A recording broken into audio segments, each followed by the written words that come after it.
reliable partners like Citibank, who has enabled this idea to be put in place. Then they will be able, through their API and the ERP system, to communicate in the back office, in the cloud, and get the payments delivered on their phones. Especially in Africa, you will see later in our presentation that we have a lot of people now, 80% have a phone. Okay? Most of us have even 2 phones. We don't need a very sophisticated phone, a smartphone, in order to be paid over M-Pesa or, any, for that matter, any money transfer services.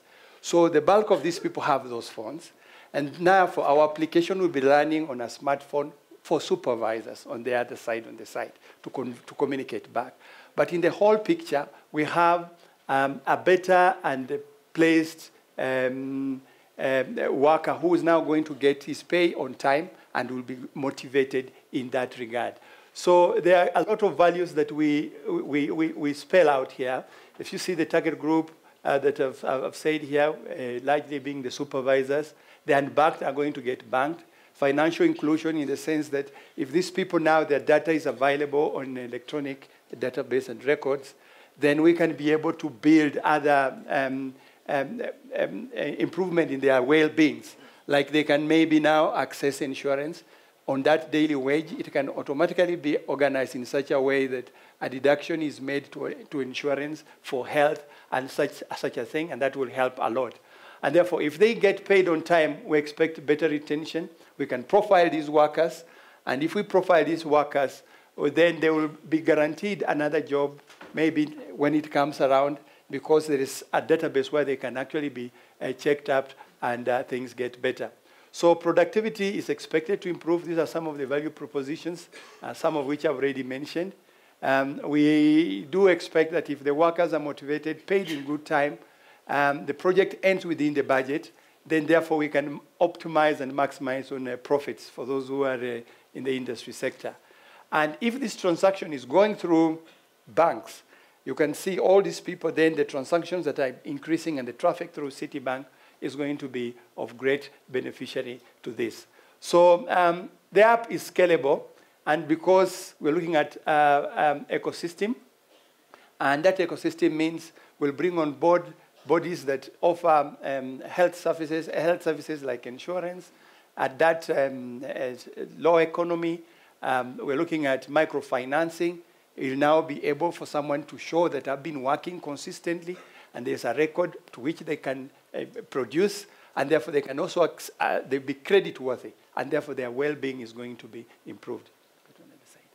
So this is system dynamics. We have applied system dynamics to just do some analytics, to look at some, for example, cause and effect. If this is just support the idea that this is an ecosystem, you look, if you look into this detail, what we are really mentioning is that trust can be built, you know, in between the workers and the employee. We can see trust being promoted. We can see costs being cut on traveling around. We can see a number of goodies that will come with this. And this is basically to support so that when you pick up this application, you have places that you can actually sell it. Another important thing is what business model have we picked on? We're looking at software as a service. We intend to work, and this application will be deployed on Bluemix. This is an IBM technology. And when we're working with this, why? Because this is an application targeting corporates. And corporates, through them, as you can see the data we've also found there, that SaaS is actually leading as a way in which a business model as of now. And contractual approach is the best because we're looking with corporates at that side. And so we do expect that Citibank, working with corporates which are in these sectors, will actually find this application a very important tool to use. And especially with compliance, especially labor laws. You find a lot of companies have difficulties with low, such day-to-day wage workers to demonstrate that you are complying. This can also improve your compliance because there will be data that you can actually show. So there are market attractives. What we look at it as, this is not just an app for the sake of it. We're looking at building a business, and therefore we expect that there will be financial inclusion, there will be spin-off that can come on, like in the insurance, as I said. There are industry attractiveness that we look at this, like effective project management, increased productivity, increased relational trust. These are things that come with it straight. And the day-to-day wage workers exist in actually most sectors. So if you ask where are they, actually almost name any sector, and you'll find that there. If you look at Nairobi here, city workers, all the supervisors just need to be given this gadget, walking around and making sure that they're syncing, all this information is synced in the back end, and that will be perfectly a very good thing to do. So the architecture of this is that we have a client. We're going to go to the detail, but the architect of it is that we have a mobile app which we have developed, and through this mobile app, the supervisor will be able to supervise, check the list of people, assign them to a project, look at the measure, unit of measure for the work. That can be decided. If the unit measure is hour, is it a piece of work done? These are things that can be adjusted depending on who wants it. And then this information can be sent to the cloud through communication with the ERPs of whichever corporate that is using this. And that will be in communication with city APIs, which we have built with. And through that, then city APIs will talk to money transfer agencies and mobile companies, and therefore be able to convey and reach the money safely to the individuals on time without any delay. So this is actually the general gist of our idea, and we now move to the demo. Thank you very much. Okay, I'm Peter, and I'll take you through the demo. Sorry. Okay, so that's the application. It has a sign-in and a sign-up page. So a sign-up, it will just allow a supervisor to create their account, specify the organization they belong to, and the contact information. The project that I want to assign to mark the workers. Then over here, you can see with the yellow marker, it will be able to show you the date that you are marking that worker. We assume that the worksheet will be marked on a daily basis.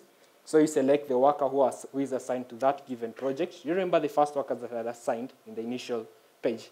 They're the ones who will be loaded here for that project. So you mark them as they have attended. Let's say Peter didn't attend. So I say mark, and then that information is sent to us. Yeah, the record has been added successfully. Now that you want over here, and it will load the list of workers that are assigned to that given project. Then on the payments tab, this is how you initiate the payment. With the application, you don't make the final payment. It uses an authorization mechanism. We're using the RSA to sort of like, we only initiate the payment within the application, but somebody sitting at a higher level of management has to authorize that application from their end. So for now, I'll just select the project that I want to make the payment, the bank account that I've registered with Citibank that I want to make the payment to. Then I select the workers that I want to pay for that given project. Then I say pay. Then, yeah, the payment has been initiated. That info is sent to the server. So basically, that's like the... And then move to one or two questions from the audience. Okay. We are very pressed for time. Yeah. Any questions from the group?